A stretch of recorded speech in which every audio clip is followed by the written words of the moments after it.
The town of Millhaven had always believed in trucks. Trucks brought everything: grain from the north, fruit from the south, meat from processing plants hundreds of miles away, diesel, medicine, hardware, school supplies. Every aisle in the supermarket depended on something rolling down a highway. The shelves were always full, which meant no one ever asked what would happen if they weren't. Ethan Cole did.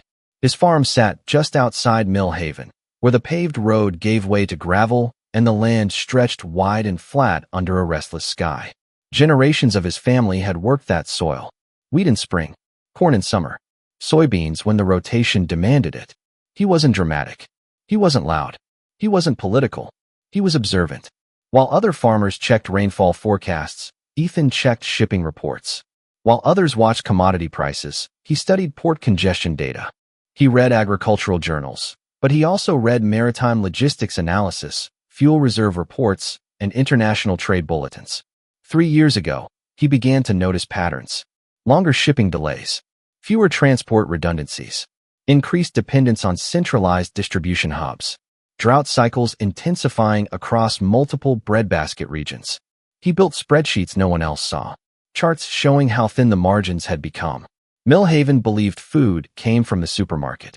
Ethan knew it came from a chain so long and fragile that one fracture could snap it.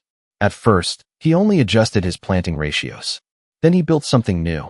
On the far edge of his property, beyond the main barn and machinery shed, steel frames began to rise. Not decorative, not flashy. 3 cylindrical grain silos reinforced with internal climate control systems and humidity stabilization units. Neighbors drove by and noticed. "You expanding, Ethan?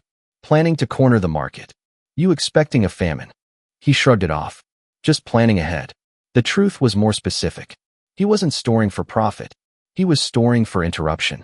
He increased his wheat yield beyond what his current contracts required. He invested in high-quality long-term storage liners.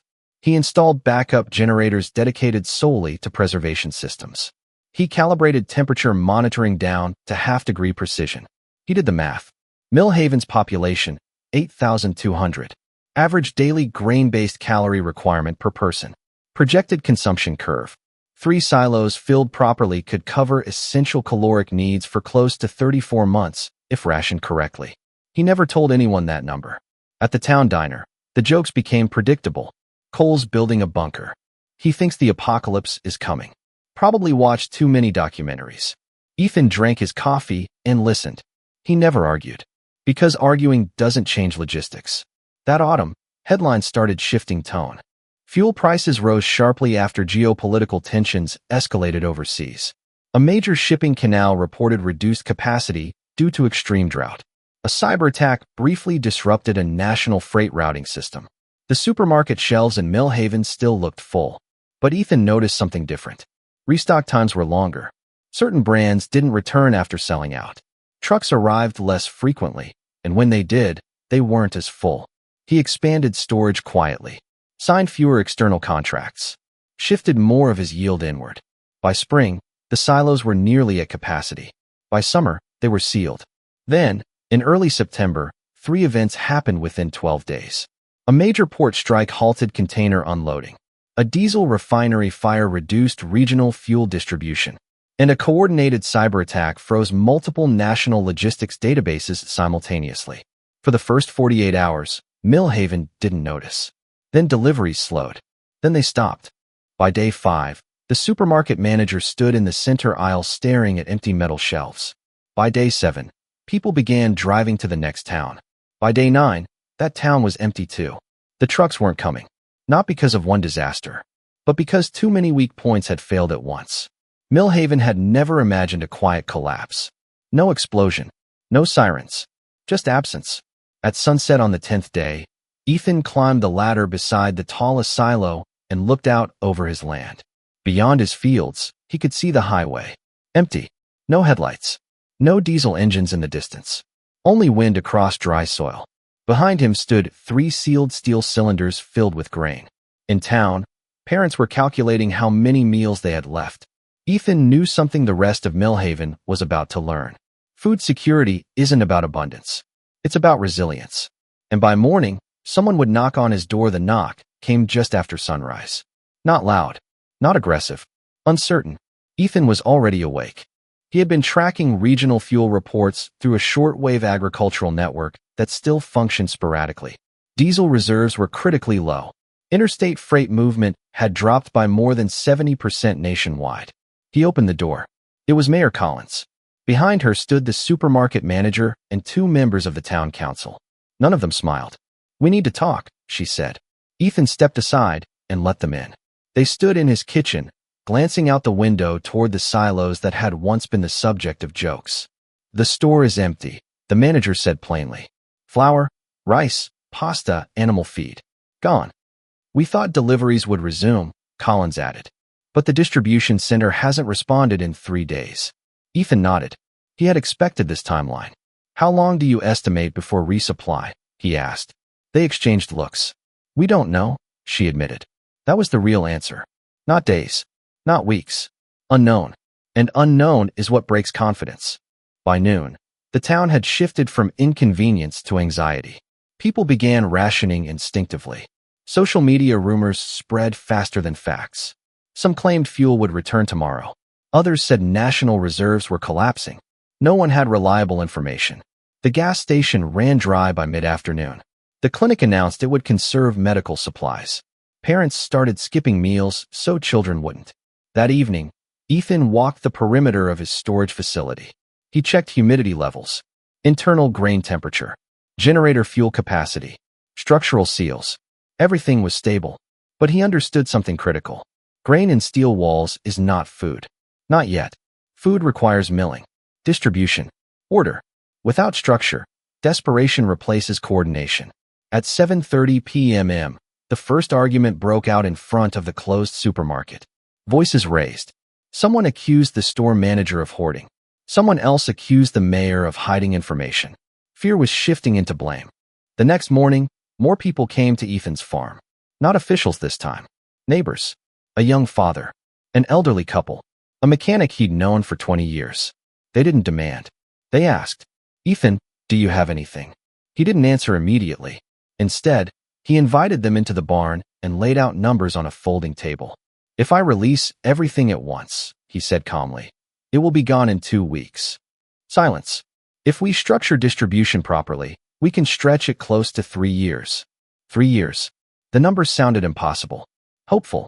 Terrifying. Because it meant the interruption might last that long. By afternoon, word had spread. A small crowd gathered outside the farm gate. Not violent, but tense. The town had reached a threshold. Ethan stood on the bed of his pickup truck so everyone could see him. He did not shout. He did not dramatize. "We don't have a shortage problem," he said steadily. "We have a management problem." Murmurs rippled through the crowd. "There is enough grain here to keep Millhaven alive. But only if we ration. Only if we cooperate. Only if we stop thinking in days and start thinking in months." Someone in the back called out, "Why should we trust you?" Ethan met the question without defensiveness. "You shouldn't," he said. "You should verify me." He pointed to the silos. "Inspect them. Count the capacity. Check the math." He handed printed spreadsheets to the mayor. Projected calorie requirements. Milling loss ratios. Storage decay curves. Backup fuel timelines. He had prepared not just food, but a system. By sunset, a temporary council had formed in his barn. Distribution committees. Security rotation. Milling schedules. The local high school cafeteria would become a central preparation kitchen. The church basement would store milled flour for daily allocation. For the first time since the truck stopped, Millhaven had direction. But outside town limits, something else was happening. Highways across the region were not empty everywhere. Some areas were experiencing unrest. Reports filtered in of warehouse break-ins 2 counties away. A fuel convoy had been intercepted near the state line. Scarcity changes behavior. And Millhaven now possessed something rare. Supply. That night, Ethan sat alone at his kitchen table reviewing fuel levels for his backup generators. If outside groups learned about the silos, if desperation traveled faster than cooperation, preparation alone would not be enough. He looked out the window toward the dark shapes of the 3 steel towers standing against the night sky. Inside them was stability. Outside them, the world was becoming unstable. And by morning, Millhaven would face its first real test. The first test came before sunrise. Headlights appeared on the empty highway. 3 trucks. Not freight carriers. Pickups. They slowed as they approached Millhaven, then stopped near the gas station. Word traveled quickly. Within minutes, members of the newly formed security rotation were in position along the main road. No weapons raised. Just presence. Ethan stood beside Mayor Collins near the edge of town. The driver stepped out. They weren't raiders. They were farmers from the neighboring county. Exhausted. Dust-covered. Faces drawn tight. "Our stores are empty," one of them said. "We heard you might have supply." Ethan studied them. Not desperate yet, but close. He didn't answer immediately. Behind him, townspeople waited, watching. This was the moment that would define Millhaven. Isolation protects resources. Cooperation builds stability. He stepped forward. "We have structured rationing," he said. "We are covering our population first. But if you're willing to coordinate, not compete, we can build a regional exchange." Suspicion flickered in their eyes. "Exchange what?" one asked. "Fuel. Spare parts. Medical inventory. Skills." He let the silence sit. "We survive longer together than alone." It wasn't charity. It was strategy.